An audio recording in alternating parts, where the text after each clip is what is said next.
என்ன இது? அரவிந்த பாவையை இங்கேயும் காணவில்லை. வேறு எங்கு சென்றிருப்பாள்?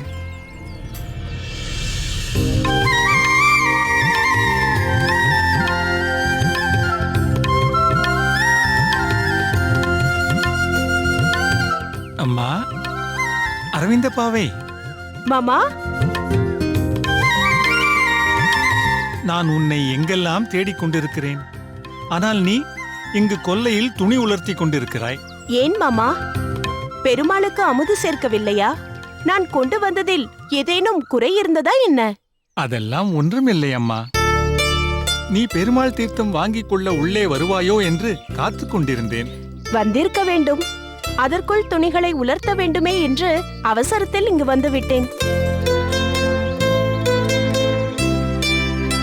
என்னம்மா அப்படி பார்க்கிறாய்? ஒன்றுமில்லை மாமா, தாங்கள் சற்று இளைத்து விட்டீர்கள். என்னம்மா செய்வது? தேசாந்திரம் செல்வதென்றால் அனைத்தையும் அனுசரித்துதானே செல்ல வேண்டும். ஊன் உறக்கமெல்லாம் நினைத்த மாத்திரத்தில் நடக்கும் என்று எதிர்பார்க்க முடியுமா? ஏன் அப்படி சொல்கிறீர்கள்? நான் தான் உங்கள் பேரன் ஈஸ்வர முனிக்கு தளிகை செய்யும் பக்குவத்தை செவ்வனே கற்பித்து அனுப்பினேனே. அவன் அதை செவ்வனே செய்து தரவில்லையா? அவனை குறை சொல்வது தவறம்மா.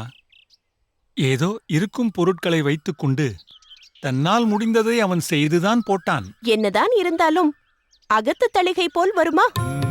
நம் ஊரில் கிடைக்கும் காய்கறிகளும் தானியங்களும் வடநாட்டில் கிடைக்குமா என்ன? சிலதெல்லாம் கிடைக்காதுதான்.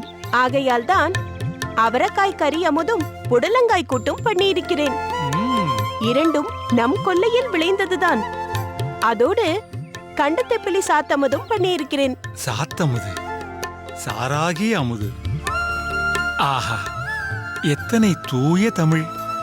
ஆனால் இந்த வார்த்தை பிரயோகம் மெதுமெதுவாக குறைந்து வருவது போல் தோன்றுகின்றது. என்ன மாமா செய்வது? சாத்தமது என்ற வார்த்தையை நம்மவர்கள் மட்டும்தானே பயன்படுத்துகிறார்கள். மற்றவர்கள் ரசம் என்றுதானே சாத்தமுதை குறிப்பிடுகிறார்கள். உண்மைதான். சாறு என்பதை ரசம் என்று சொல்வதிலும் தவறில்லை.